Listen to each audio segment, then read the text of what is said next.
All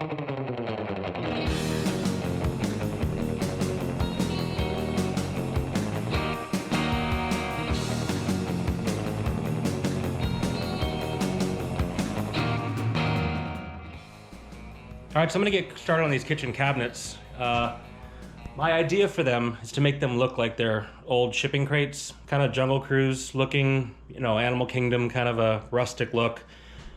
It's the best place that I could take my idea for, you know, having everything have its purpose and themed. I'm gonna go with, you know, crates. I think that'll look really cool. So, in order to do that, I have this surface on here, which is, you know, just a fake wood. I can't stain it, I can't really do anything with it. So I have some very thin plywood right over here that I'm going to basically skin these with. And then with that, I can stain it. We can add some stencils to it. And then I'm gonna come back in with some 1x2s and add like the trim work around it like that you would see on a crate. And then the doors, we'll figure out. They may just be like crate lids, possibly. And then after I'm gonna put the piece up whole, and then I'm gonna come in with a flush router bit, which is one of these, has a little bearing on the end. And this bearing in your router will follow that edge and cut the plywood exactly to this edge. So it'll be a perfect cut. I'm just gonna put it on full, drill a small hole, and then come in with my router and trim out each one of these panels. And it's gonna be the cleanest, best way to do it. All right, here we go.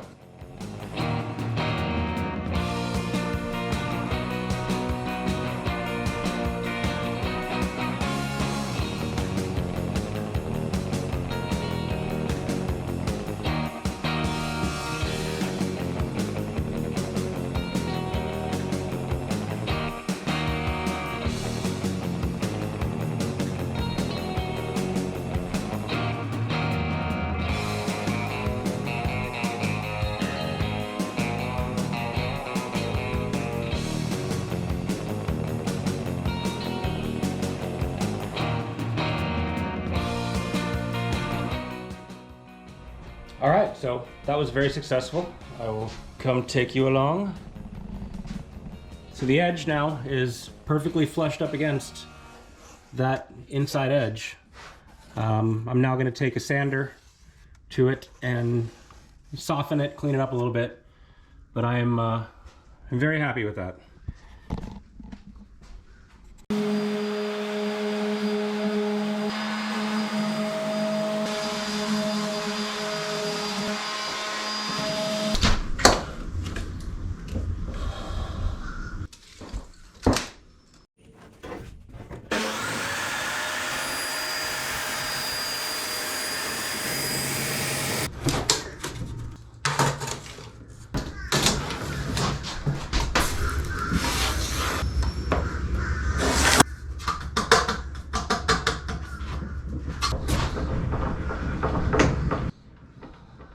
So I'm raising the blade because I want more of a vertical surface as opposed to like the top of the crown or a horizontal surface. Because I'm gonna really try and get in here and get a nice tight corner. So when I come in from the other side, there's not a lot of overcutting. The more vertical you can get your blade, the more straight down your cut's gonna be instead of it kind of like half mooning through that corner of the piece of wood.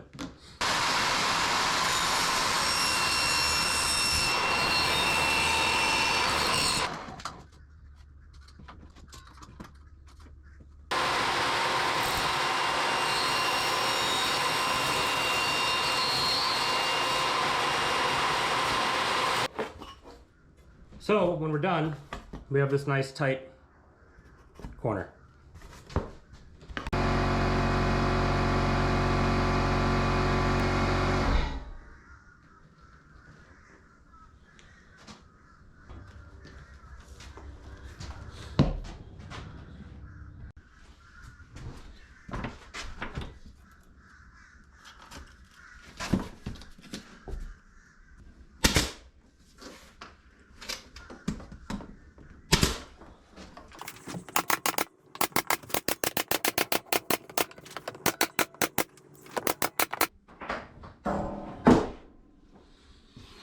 All right, so that one's skinned. I'm not too worried about the edge because it's again gonna get these pieces to make them look like they're shipping crates. So I'm gonna do one that's angled for this corner, but it's gonna have this shipping crate edge on the thing, and it'll cover up all the edges, it'll cover up all the staples, and we'll be golden. Everything will look great.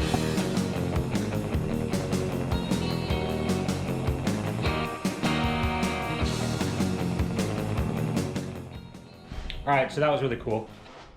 I wanted to make the angle on this edge a little bit more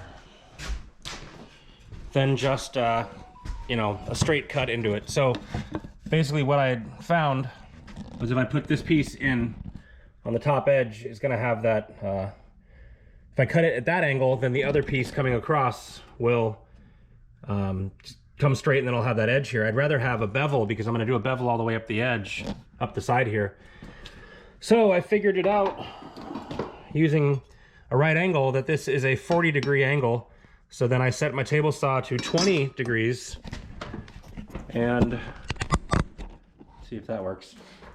So I set my table saw to 20 degrees and cut a piece, and they are absolutely perfect. So now I can do a nice beveled edge or mitered edge on this, and when I do the other piece going up here, it'll have the same seam line, which will look nice.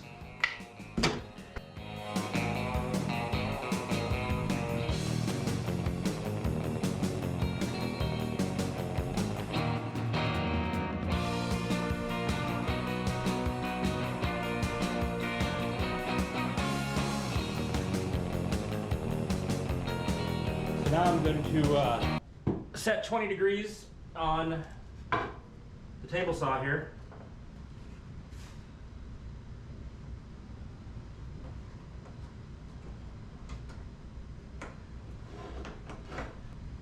Bring that up enough to where it'll come out the top.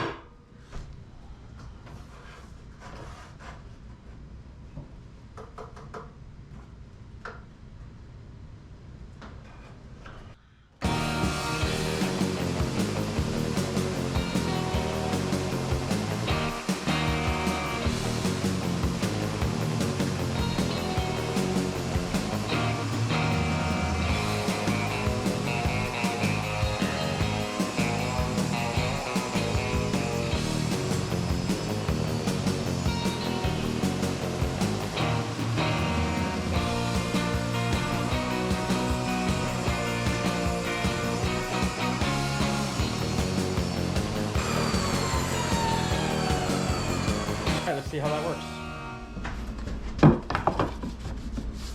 Pretty good.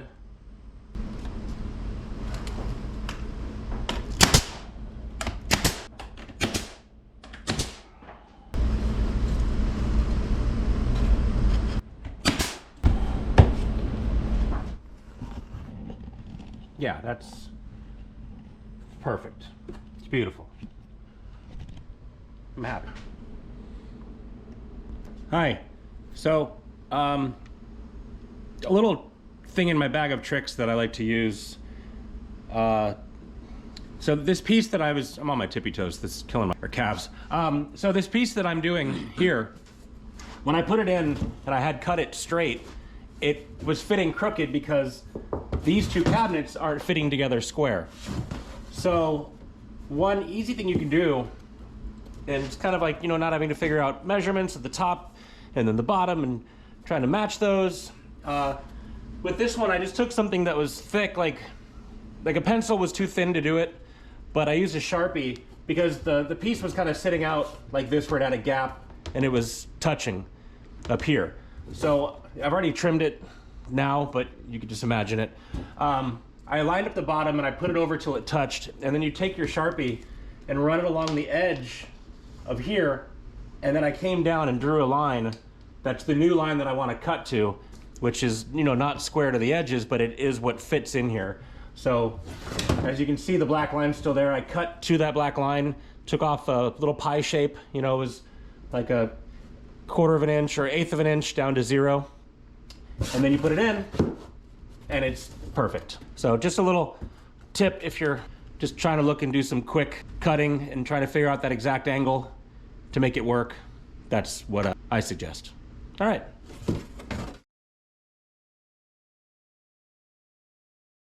So it's actually doing it again, and I can show you how I do it. This cabinet is touching back here, and it's got quite a gap up here in just the way that they install them and the way that these angles are and whatnot. So what I did is I cut this piece a little large so it'll fit along the back wall. It'll be flush across the front. And then you take, so with this one I took a pencil and a couple pieces of wood because you want it to be the thickness of your largest gap. So right now I'm touching the wood, so I can come back here and I can draw my line. And now it's gonna go to 0 on the edge of this wood here. And I have a nice line there that I can trim. And when I put it in, it'll snug up perfectly.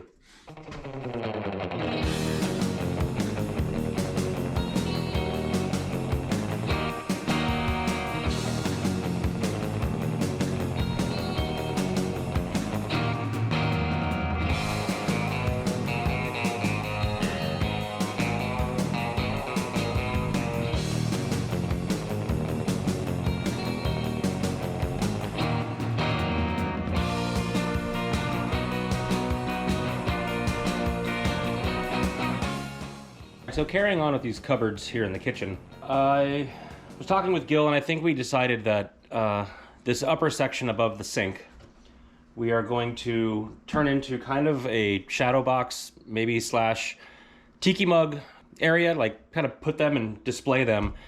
And then my thoughts are to put like a door that comes down that's all like net or mesh across the face. So you can still look in there and it's kind of cool, but we'll put a lock on it to, you know, keep people out of it. But you can still enjoy them and, you know, they'll still kind of look cool in the room. And then they're here if we ever need them.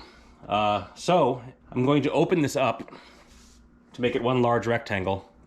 And then the door will go all the way across and all come up at once.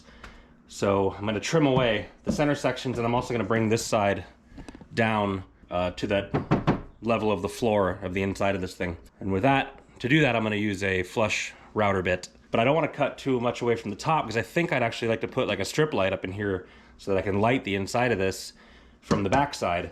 So I'm going to cut across these, and I'm going to put a kind of like a guide across this for the router to follow.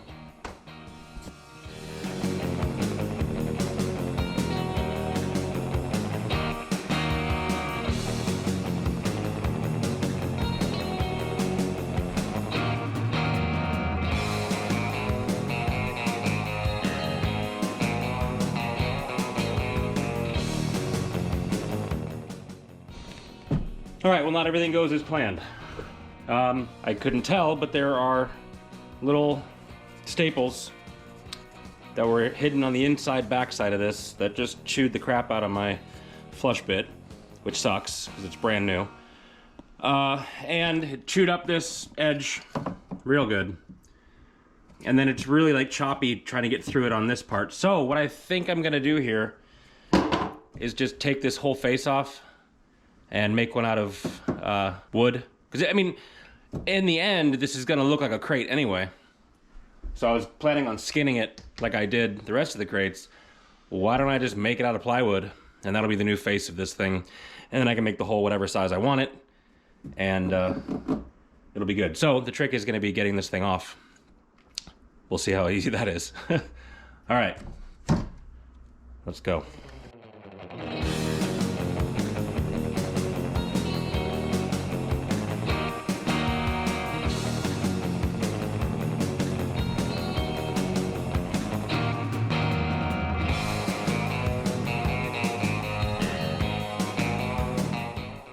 All right, so I'm kind of at a temporary pause here.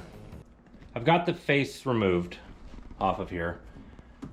And I took down the ugly fluorescent light that didn't ever work anyway. And then it kind of got me thinking a little bit. So I have this Romex. It's always on in its current state right now. I have the power off, obviously. Safety first. And, but I can't find a switch for it.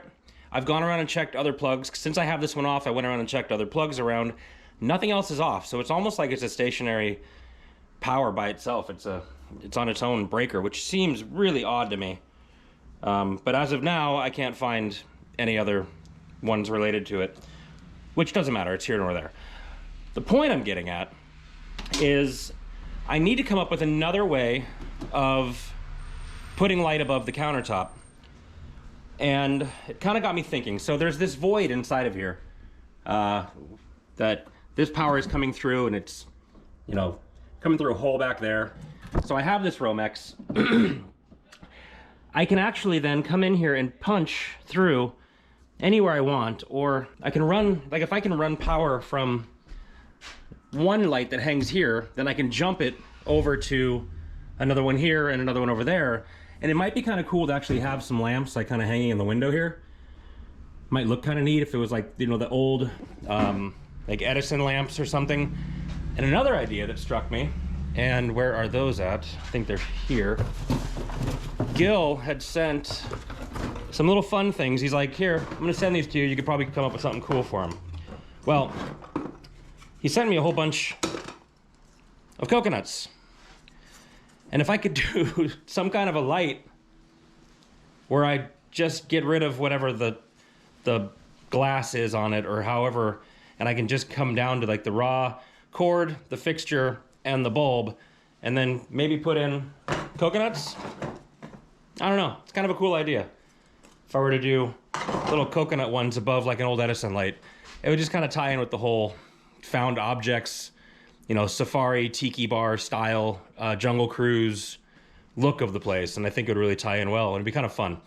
So I'm gonna go to Home Depot tomorrow and see if I can find something cheap. You know, the beauty of doing a place like this is you don't need to go for the ornate thing. You want like the most basic thing. So if I can find something good and basic that I can then put my coconuts on, see if that works. And it might be a really neat light fixture. Or, I mean, maybe something else will come into my head. I don't know. But with that, now I'm kind of on pause with this project. And I'm also getting to that one part of projects where you start putting yourself on pause all over the house.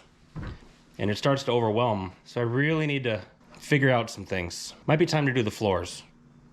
Because if I do the floors, that means I can just get the baseboards done. And then that's one of those things that's kind of in limbo. I also need to do the ceilings. There's a lot. We'll figure it out.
Well, these are all set up and done. They're all at the lengths that I like. So take a look here. We've got the ones that are on the ends that are gonna go in the center of the windows, which is kind of cool. The one above the sink is a little bit higher, and over here. This is about how far the bulb is gonna hang out, which is why it's important that you get one that you like. I'm not a huge fan of this one. It's very stark white. I might actually do a little quick wire up just to show you guys. But I do wanna go in and get an amber one. It's gonna look a lot better. It's gonna look a lot more rustic, and so on. Now, up above, I have the switch. I put a switch box in here, and this is where the dimmable Bluetooth switch that I got is gonna go, so we can program it with an Alexa or Google Home or whatever Gil chooses. I need to do another box for the junction for all three of these. So it'll all get hidden up here inside of this little gap. I'll probably do another box back here or something. Maybe one on the inside where I can bring them all together, then bring a Romex from this one up and through and into it, so it'll control all three of them. But I'm fairly happy with how that turned out. They're kind of neat looking. Just need those cords to straighten out a little bit with time, and it'll look a little more settled in. So I'm gonna go run to Home Depot and get a junction box and the proper bulbs. It's gonna look really good. And I really can't go much further as well because I still have to skin it. And I can't put the skin on here if these are here. So I gotta skin this face, then I can properly mount all of these in, and then we'll put the new face on, and it'll be done and beautiful. The kids are gonna love it. So a successful Home Depot run. I went and picked up the proper kind of old looking Edison bulb. And this is at full power because I just hardwired it in because I just wanted to see what it looked like. So when it's dimmer, it won't be as harsh. But I think those will look really cool in here, across all three of them. Maybe I'll come up with something to kind of, diffuse this a little bit, maybe cover it up halfway, I don't know. Maybe another coconut shell in there somehow, just to kind of make more of a shroud around it. But I like it, it's cool. All right, let's get it all installed now. So oddly enough, I found out where this shares its power with. It's the bathroom, which is far away, which makes no sense to me. There is literally plugs every inch in this place, and and there's one behind the fridge. It shares it with none of them. It shares its power with the bathroom. That's so bizarre. All the way in the kitchen. Whatever. Now I know where it's also connected.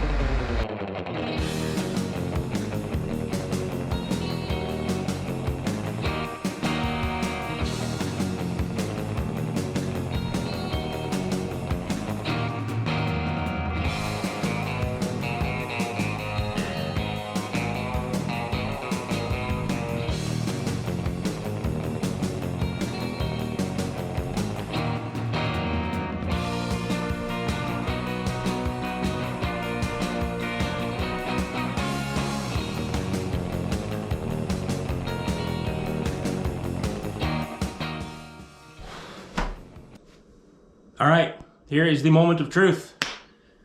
Let's see what happens.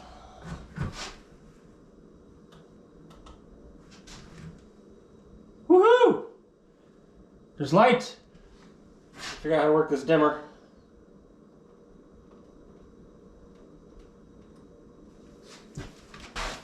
Oh yeah, that looks cool.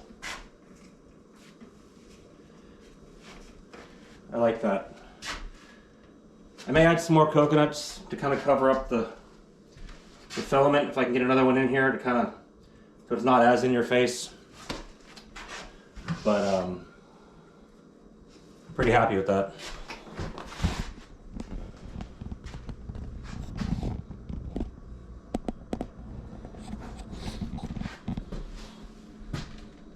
So next, I think I want to add some woven to the back side of this before I put the cover on, because it'll be a lot easier to get into. But once I take care of that, it won't be this weird white background in there. So that's next.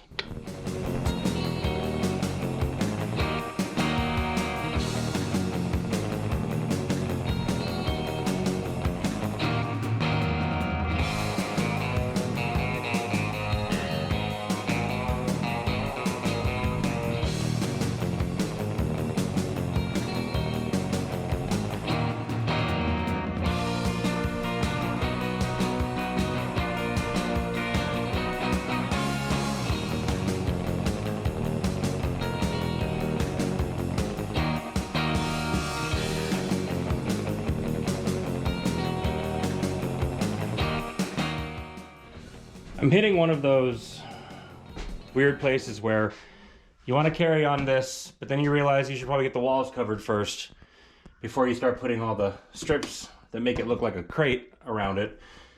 Then you got to figure out what you want to do with the walls. And then you figure out you probably should do the countertop and get that squared away before you start putting all your other pieces in here. So now I'm doing countertops when I'd really like to be doing cabinets. But it's just trying to figure out the order of things and to make your life easier. Sometimes you gotta do it on the fly. Oh well.